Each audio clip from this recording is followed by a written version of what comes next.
السلام عليكم ومرحبا بكم جميعا في الحصة الثانية من سلسلة la méthodologie de SVT. Alors dans cette science, on va voir la capacité numéro 2, c'est-à-dire l'explication. Alors on va voir comment faire l'explication. Alors ملي كتكون عندي la question فيها expliquer, يعني de quoi il s'agit, qu'est-ce qu'il faut faire? Alors il faut faire comprendre quelque chose. خاصني نفهم شي حاجة لشي حد. Il faut faire comprendre quelque chose. Et comment faire comprendre quelque chose? Je dois citer les causes de ce quelque chose. مثلا إلا كان هذا الشيء اللي كنتحدثوا عليه في الدوكيمون هو un événement donné أو لا une expérience donnée، خاصني نفسر النتائج ديال هذيك التجربة et ainsi de suite. Donc expliquer هي faire comprendre quelque chose en citant les causes. خاصني نعطي الأسباب. ودائما في l'explication il faut répondre à une question. Il faut répondre à une question. انت اللي كتصاوب la question. Alors on va voir exemple pour pratiquer هذا l'explication. Alors عندنا هنا إلا شفتوا في الحصة الماضية ديال la méthodologie de SVT, nous avons étudié quelques exemples.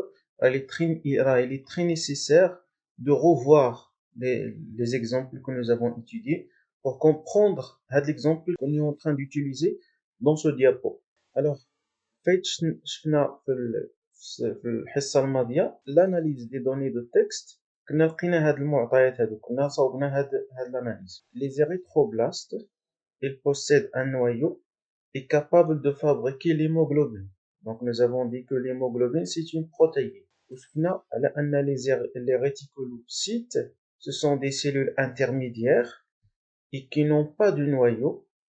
Pourtant, ils sont capables de synthétiser l'hémoglobine, ils sont capables de synthétiser la protéine, ولكن pendant un temps très court. لمدة زمنية قصيرة فقط. Et enfin, nous avons vu les hémacées, les globules rouges, qui se caractérisent par une absence totale du noyau. Ils ne possèdent pas le noyau et ils ne sont pas capables de synthétiser les protéines.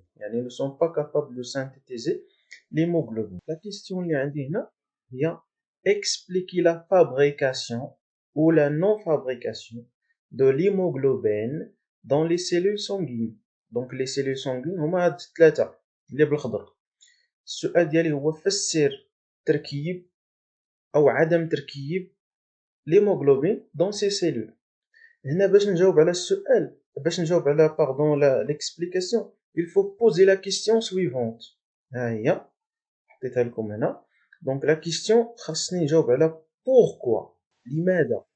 Donc خاصني نجاوب على la question qui est pourquoi la cellule fabrique ou ne fabrique pas l'hémoglobine.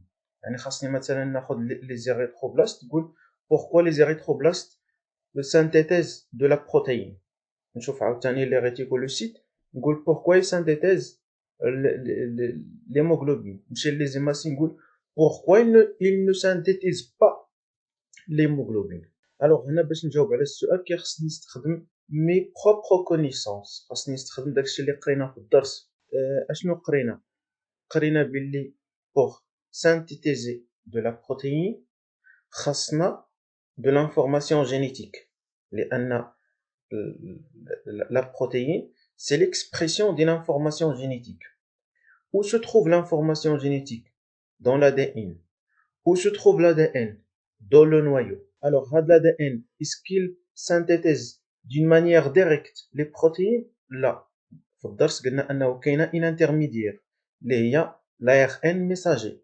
Donc l'ADN il synthétise de l'ARN messager.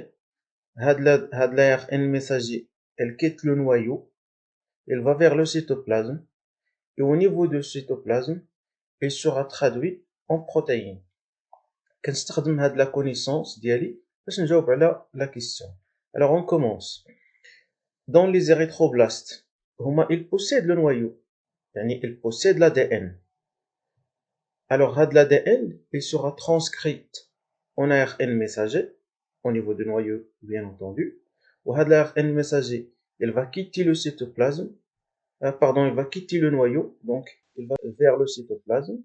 Alors, ici, à ce niveau-là, où il sera traduit en protéines. يعني l'ARN messager, il sera traduit en protéines. هاني درت التفسير الأول. ماشي دابا les réticulocytes. Les réticulocytes, قلنا, ils ne possèdent pas le noyau. ولكن راه يسينثيتيز les protéines.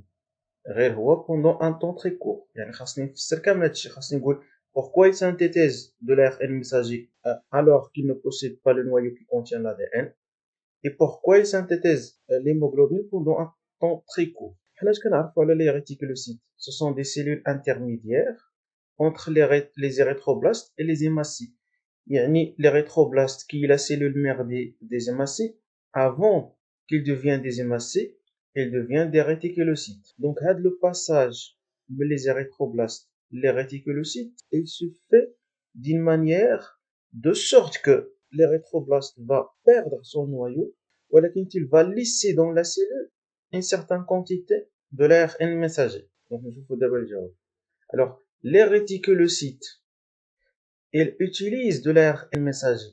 D'où il vient? Il est hérité. Il est hérité des érythroblastes qui est localisé dans le cytoplasme et non pas dans le noyau. Donc les réticulocytes عندهم l'ARN messager. من فين جاهم les érythroblastes. Donc ils peuvent synthétiser de l'hémoglobine. Et pourquoi la synthèse de cette hémoglobine se fait d'une manière très courte?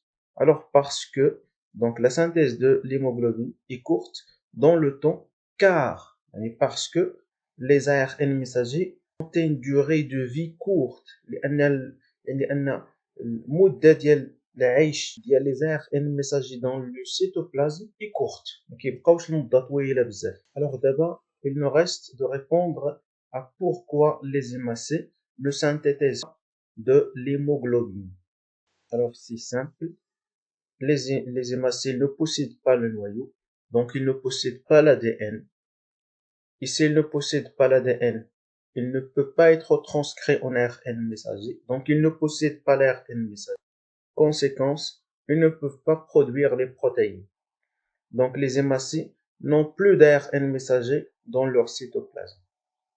Prenons alors un deuxième exemple pour pratiquer une autre fois la capacité de l'explication. Alors, on a la mesure de la quantité d'ADN présente dans le noyau d'une cellule au cours du temps durant 2 cycles cellulaires a permis d'obtenir le graphique de document 2. Donc, هذا هو le document 2. Donc, اش درنا تبعنا l'évolution de la quantité de l'ADN en fonction de temps, et notamment durant 2 cycles cellulaires. Voilà le premier cycle et voilà le deuxième cycle. Et donc, vous savez bien que chaque cycle cellulaire se compose d'une période de l'interphase suivie d'une étape qui est la mitose. Alors, l'événement le plus important au cours de l'interphase, voilà la phase S. Alors, le document, on a une question qui est expliquer les variations de la quantité d'ADN. Qu'est-ce que je dois expliquer? Les variations. خاصني نسطر على هاد الكلمة مزيان لأنه par exemple si vous prenez le cycle, donc on va prendre un seul cycle لأنه la même chose se répète pour le deuxième cycle. Donc si on prend ce cycle là, عندنا هنا la concentration ou la quantité de l'ADN, il est comment? Est-ce qu'il varie? Là, il ne varie pas, il ne change pas, il est constante. Donc l'explication ديالي ما غاديش نهضر على هاد la phase نهائيا. Il مشيت la phase S, la quantité de l'ADN, est-ce qu'il change? Eh ben oui, la quantité de l'ADN, elle change. Elle passe d'une valeur qui est Q à une valeur qui est 2Q. Donc, أنا خاصني نفسر هاد المنطقة هادي. Alors, si on prend cette fois-ci la phase la phase G2, la quantité de l'ADN, est-ce qu'il change? Est-ce qu'il varie? Donc là, elle ne varie pas. La quantité de l'ADN, elle est constante. إذا حتى هاد la phase, il n'est pas concerné par l'explication. ما غاديش ندخلها في الجواب ديالي. إلا مشيت لهاد l'étape de la mitose, au cours de laquelle est-ce que la quantité de l'ADN change? Est-ce qu'il varie? Eh ben oui, حتى هي la quantité de l'ADN, elle change. Elle passe d'une valeur qui est de Q à une valeur qui est Q. إذا حتى هي elle est concernée par l'explication. كيف قلت لكم قبيلة l'explication je dois poser une question à laquelle je dois répondre. يعني l'explication ديالي الا بغيت نحولها لكيستيون شنو خاصني نقول؟ خاصني نجاوب على la question qui est la suivante. ها هي مكتوبة هنا. Pourquoi la quantité d'ADN se double à la phase S? Donc pas de la phase, la quantité de l'ADN se double. خاصني نجاوب على السؤال اللي هو pourquoi il se réduit par moitié à la fin de la méthode. Donc à la fin de la méthode, lorsque la méthode se termine, la quantité de l'ADN dans la cellule devient réduite par moitié. كينخفض إلى النصف. حتى هي خاصني نقول pourquoi. علاش. Alors on va répondre ensemble et on va commencer par pourquoi la quantité de l'ADN se double au cours de la phase S. Alors vous savez que au cours de la phase G1, les chromosomes كتكون عندهم هاد la forme. Donc un chromosome, elle est constituée par un seul chromatide et on l'appelle un chromosome qui est simple. Et dans cet chromosome, il y a combien de molécules d'ADN? Une seule. Alors, pendant la phase S, que se passe-t-il? Qu'il y a une réplication de l'ADN. Cette réplication se traduit par l'apparition des chromosomes qui sont doubles. Yani chaque chromosome devient constitué par deux chromatides sœurs identiques reliés au niveau de leur centromère et chacun de ces deux chromatides contient une molécule d'ADN. Donc nous avons passé d'une seule molécule d'ADN à deux molécules d'ADN au cours de la phase S. Donc السبب ديال التضاعف ديال كمية الADN هو هذا هو la réplication de l'ADN au niveau de la phase S. Donc au cours de la phase S, la quantité d'ADN passe de la quantité Q à la quantité qui est de Q. يعني il se double. Donc ce doublement شكون هو السبب ديالو est le résultat de la réplication de l'ADN. Et qu'est-ce que ça veut dire la réplication de l'ADN? La synthèse de deux molécules d'ADN à partir d'une seule molécule d'ADN. Donc d'abord خاصنا نجاوبوا على pourquoi la quantité de l'ADN se réduit par moitié au cours ou à la fin de la méthode. أهم حاجة كتوقع في la méthode هي la séparation des chromatides de chaque chromosome double. Donc, au cours de la métaphase, donc vous savez que les chromosomes, toutes les chromosomes doubles de la cellule, elles s'alignent sur la plaque métaphasique, يعني au niveau du plan équatorial de la cellule. كتجي من بعد la phase de l'anaphase, que se passe-t-il? Les chromatides de chaque chromosome double se séparent et chacun d'entre eux migre vers un pôle cellulaire. عاد كتجي التيلوphase au cours de laquelle deux cellules vont se former et chaque cellule comme vous voyez va contenir la moitié de l'ADN. Donc là عندي هنا une quantité Q وهنا une quantité Q. Donc après la méthose, la quantité d'ADN passe de 2Q à Q. Et donc cette réduction par moitié est le résultat de quoi? De la séparation des chromatides de chaque chromosome dupliqué ou de chaque chromosome double pendant l'anaphase. Il y en a de la séparation pendant l'anaphase. Et leur répartition équitable dans les cellules filles. يعني هاد الكروماتيد غادي يمشي لواحد الخلية بنت وهاد الكروماتيد غيمشي لواحد الخلية بنت وكل وحدة فيهم ولات فيها une quantité qui est Q. Donc une réduction par moitié de la quantité de l'ADN. Prenons un dernier exemple pour pratiquer encore une fois l'explication. Donc on cultive des cellules normales en division dans un milieu contenant des nucléotides marqués. Donc حطينا les cellules dans un milieu qui contient des nucléotides marqués. يعني des nucléotides qui sont radioactifs. وحنا اللي كيهمنا في النيوكليوتيد هو لا باز ازوتي. Et par radiographie, on suit l'évolution de la radioactivité au niveau des filaments nucléaires d'ADN pendant la réplication. وكنتبعوا التطور ديال النشاط الإشعاعي في الخلية ou notamment au niveau de la molécule d'ADN pendant la réplication.